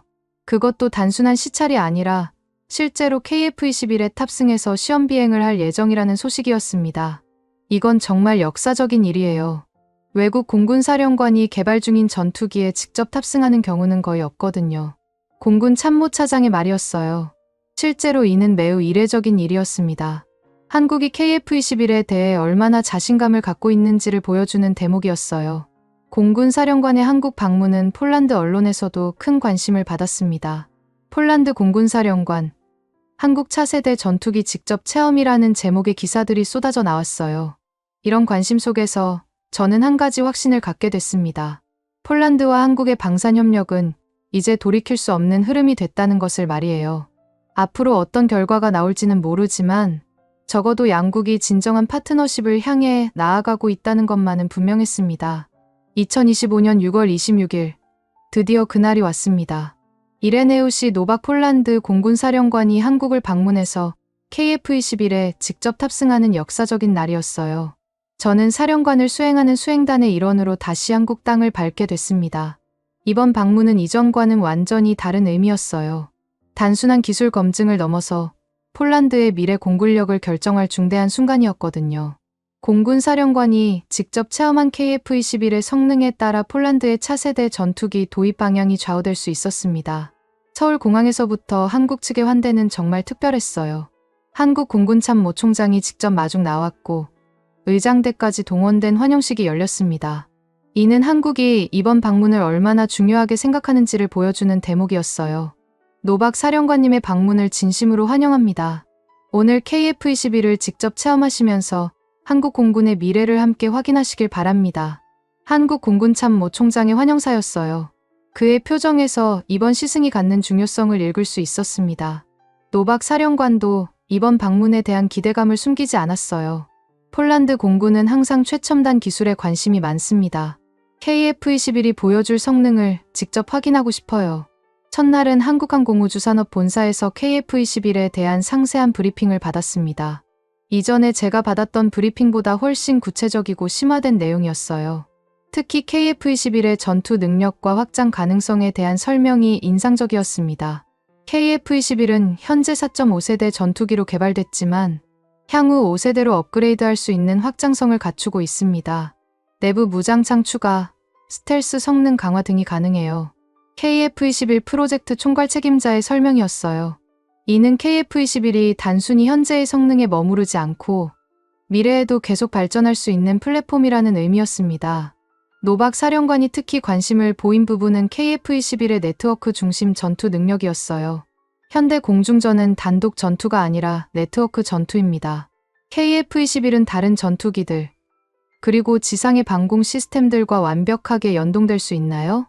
물론입니다. KF-21은 랭크 16 데이터 링크는 물론이고 한국이 독자 개발한 Core and Tactical Data Link까지 지원합니다. 천궁2나 다른 한국제 방공 시스템과의 통합 운용이 가능해요. 이런 시스템 통합 능력은 폴란드에게 매우 중요한 요소였어요. 우리는 이미 K9과 FA50을 도입했고 천궁2도 검토하고 있었는데 이 모든 시스템들이 하나의 네트워크로 연결될 수 있다는 것은 엄청난 장점이었거든요. 브리핑이 끝난 후 노박 사령관은 실제 KF 스무한 시제기를 직접 볼 수 있었어요. 경납고에서 KF-21과 마주했을 때 사령관의 표정이 달라지는 것을 느낄 수 있었습니다. 정말 인상적이네요. 사진으로 볼 때와는 완전히 다른 느낌이에요. 사령관은 KF-21 주변을 천천히 돌아보며 세부적인 부분까지 꼼꼼히 살펴봤어요. 특히 스텔스 설계된 기체 형상과 엔진 흡기구, 설계에 깊은 인상을 받는 것 같았습니다. 이 정도 완성도라면 충분히 실전 배치가 가능하겠네요. 조종석에 직접 앉아본 사령관의 첫 번째 평가였어요. F-16을 수천 시간 조종한 베테랑 조종사인 그의 눈에도 KF-21의 조종석은 매우 현대적이고 직관적으로 보였던 것 같습니다. 이튿날이 바로 그 역사적인 시승 당일이었어요. 아침 일찍 사천 비행장에 도착했을 때 활주로에는 특별히 준비된 KF-21 복좌형이 대기하고 있었습니다. 평소보다 더욱 깔끔하게 정비된 기체는 마치 특별한 날을 위해 차려입은 것 같았어요. 시승 전 안전 브리핑이 진행됐습니다. 한국 공군의 최고 시험 조종사인 이광수 중령이 직접 부조종사로 탑승할 예정이었어요. 사령관님께서는 뒷좌석에서 KF-21의 전반적인 성능을 체험하실 수 있습니다. 조종간 조작이나 무장 시스템 작동도 가능해요. 이광수 중령의 설명이었어요. 단순히 탑승만 하는 게 아니라 실제로 KF-21의 조종 감각까지 체험할 수 있다는 뜻이었습니다. 드디어 시승이 시작됐습니다. 저를 포함한 수행단은 관제탑에서 그 장면을 지켜봤어요. KF-21이 활주로에서 이륙하는 순간 제 가슴이 뛰기 시작했습니다. 폴란드 공군 사령관을 태운 한국의 차세대 전투기가 하늘로 올라가는 모습은 정말 상징적이었어요. Beautiful takeoff. 관제탑에서 들려오는 노박 사령관의 음성이었어요. 이륙 직후부터 그의 목소리에는 흥분과 감탄이 섞여 있었습니다. 공중에서 약 1시간 동안 진행된 시험 비행에서 KF-21은 다양한 성능을 선보였습니다. 고속 비행, 급상승, 급강하, 빠른 회전까지 모든 기동이 매끄럽게 진행됐어요. Control response is excellent. Very smooth and precise. 노박 사령관이 직접 조종관을 잡고 기동을 시도했을 때의 반응이었어요. F-16에 익숙한 그에게도 KF-21의 조종감은 매우 우수하게 느껴졌던 것 같습니다. 가장 인상적이었던 건 레이더 성능 시연이었어요. KF-21의 AESA 레이더가 수백 킬로미터 떨어진 목표물들을 동시에 추적하는 모습을 실시간으로 확인할 수 있었습니다. This radar capability is really impressive. Much better than I expected. 사령관의 감탄사가 관제탑까지 들려왔어요. 실제로 KF-21의 레이더 성능은 기존 전투기들을 크게 앞서는 수준이었습니다. 착륙 후 노박 사령관의 첫 번째 소감은 매우 긍정적이었어요. 정말 놀라운 전투기입니다. 조종하기 쉽고 성능도 뛰어나고 무엇보다 신뢰감이 들어요. 기자회견에서 사령관은 KF-21에 대해 공식적인 평가를 내렸습니다. KF-21은 폴란드 공군이 찾던 차세대 전투기의 모든 조건을 갖추고 있습니다. 성능, 신뢰성, 확장성 모든 면에서 우수해요.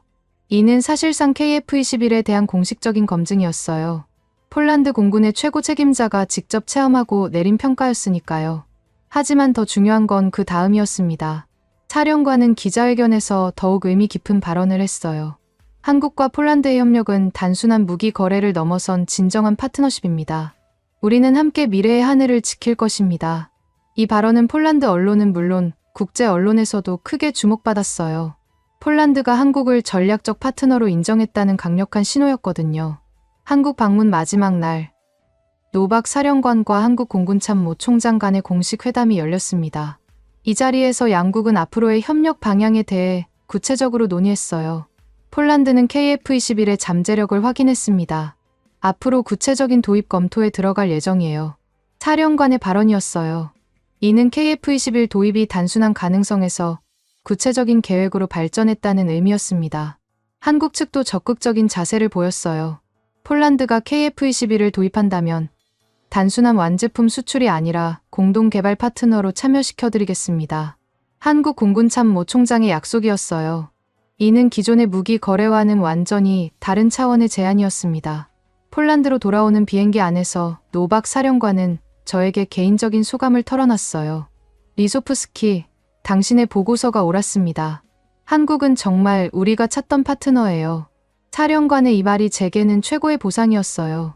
제가 지난 몇 년간 한국에 대해 품었던 확신이 최고 책임자에 의해 검증받은 순간이었거든요. 이제 진짜 시작입니다. 우리는 한국과 함께 폴란드의 미래를 만들어갈 거예요. 사령관의 말에서 강한 의지를 느낄 수 있었어요. 바르샤바에 도착한 후 사령관의 한국 방문 결과는 즉시 정부 고위층에 보고됐습니다. 대통령과 총리, 국방장관이 참석한 비공개 회의에서 한국과의 협력 확대 방침이 공식 결정됐어요. 그리고 며칠 후 정말 놀라운 소식이 발표됐습니다. 폴란드 정부가 한국과 포괄적 방산 파트너십을 체결하기로 했다는 거였어요. 이는 단순한 무기 구매 계약을 넘어서 양국이 방산 분야에서 전략적 동맹을 맺는다는 의미였습니다. 파트너십의 주요 내용은 다음과 같았어요. 첫째, K2 전차 180대 규모의 추가 도입과 현지 생산 라인 구축. 둘째, 천궁2 시스템의 기술 검증과 단계적 도입. 셋째, KF-21의 공동 개발 참여와 폴란드형 모델 개발. 그리고 마지막으로 차세대 무기 시스템의 공동 연구 개발. 이 파트너십이 발표되자 폴란드 전체가 들썩였어요. 언론에서는 폴란드 방산업의 새로운 시대라고 평가했고 정치권에서도 초당적 지지를 보냈습니다. 가장 의미 깊었던 건 국민들의 반응이었어요. 여론조사 결과 80% 이상의 국민이 한국과의 방산 협력을 지지한다고 답했습니다. K9과 FA50의 성공적인 운용이 국민들에게 한국에 대한 신뢰를 심어준 결과였어요. 제가 처음 한국 무기에 관심을 갖기 시작한 지 벌써 5년이 흘렀습니다. 그 사이 폴란드와 한국의 관계는 완전히 바뀌었어요. 더 이상 한국은 먼 아시아의 나라가 아니라 믿을 수 있는 방산 파트너가 됐습니다. 최근 들어서는 다른 유럽 국가들도 한국 무기에 관심을 보이기 시작했어요. 폴란드의 성공 사례를 본 체코, 슬로바키아, 루마니아 등이 한국과 협상을 시작했다는 소식이 들려옵니다. 폴란드가 한국 무기의 유럽 진출에 교두보 역할을 하고 있는 거예요. 돌이켜보면 이 모든 변화의 시작은 작은 의구심이었어요. 과연 이스라엘 무기만이 최선일까? 하는 질문에서 시작된 여정이 폴란드의 방산 정책을 완전히 바꿔놓았습니다. 한국 무기들의 가장 큰 장점은 성능이 아니었어요. 물론 성능도 뛰어나지만 더 중요한 건 파트너십이었습니다. 한국은 무기를 팔려고 하지 않고 함께 성장하려고 했어요. 기술을 독점하려 하지 않고 공유하려고 했습니다. 고객을 대하지 않고 파트너를 대했어요. 지금 이 순간에도 폴란드 곳곳에서 한국제 무기들이 우리 국민을 지키고 있습니다. K9 자주포는 동부 국경에서 든든한 화력을 제공하고 있고 FA50은 젊은 조종사들에게 꿈과 희망을 주고 있어요. 그리고 머지않아 천궁2가 우리의 하늘을 지키고 KF-21이 우리의 미래를 열어갈 것입니다. 제 사무실 벽에는 한국 출장 때 찍은 사진들이 걸려 있어요. KF-21 앞에서 찍은 사진, 한국 기술자들과 함께 찍은 사진, 그리고 노박 사령관이 KF-21에서 내리는 순간을 포착한 사진까지. 이 사진들을 볼 때마다 저는 확신합니다. 우리는 올바른 선택을 했다고. 어젯밤 집에서 가족들과 저녁을 먹으면서 아내가 물어봤어요. 여보, 정말 한국 무기들이 우리를 지킬 수 있을까요? 저는 망설임 없이 답했습니다. 여보, 핵보다 더 강한 게 한국 무기예요. 왜냐하면 그들은 우리와 함께 싸울 준비가 되어 있으니까요. 아내의 눈에서 안도의 빛을 볼 수 있었어요. 그리고 우리 아이들도 아빠가 하는 일에 대해 자부심을 갖는 것 같았습니다. 밖으로 나가 밤하늘을 올려다봤습니다. 별들이 반짝이는 평화로운 밤이었어요. 하지만 저는 알고 있습니다. 이 평화가 저절로 주어진 것이 아니라는 것을. 수많은 사람들의 노력과 희생, 그리고 올바른 선택이 만들어낸 결과라는 것을. 한국과 폴란드, 지리적으로는 수천 킬로미터 떨어져 있지만 마음으로는 더없이 가까운 두 나라. 자유와 평화를 사랑하고 자주성을 중시하는 두 민족. 우리는 이제 진정한 파트너가 됐습니다. 그리고 저는 조용히 다짐했습니다. 이 소중한 파트너십이 계속 발전해 나갈 수 있도록 제가 할 수 있는 모든 것을 다하겠다고. 핵보다 더 강한 건 함께 지킬 수 있는 신뢰입니다. 그리고 한국과 폴란드 사이에는 이제 그런 신뢰가 있습니다. 지금까지 마르첼 리소프스키 씨의 사연 어떠셨나요? 대한민국이라는 작은 땅에서 시작된 기술이 이제 유럽의 국방을 책임지고 있다는 사실. 6.25 전쟁의 폐허에서 일어난 나라가 이제 세계 최강국들과 어깨를 나란히 하고 있다는 현실. 이것이 바로 대한민국이 일궈낸 기적입니다. 핵보다 든든한 건 함께 지킬 수 있는 신뢰입니다. 마르첼이 국회 청문회에서 했던 이 말이 오늘날 한국과 폴란드 관계의 모든 것을 설명해 줍니다. 그리고 이제 전 세계가 한국의 진정한 실력을 인정하고 있습니다. K방산이 단순한 무기 수출을 넘어 평화와 자유를 지키는 든든한 동반자가 되어가고 있다는 것. 이것이 바로 우리가 자랑스러워해야 할 대한민국의 오늘입니다. 여러분들의 생각을 댓글로 남겨주세요. 여러분의 관심이 더 좋은 콘텐츠를 만드는 원동력이 됩니다. 감동을 향한 여정, 감동여행이었습니다. 감사합니다.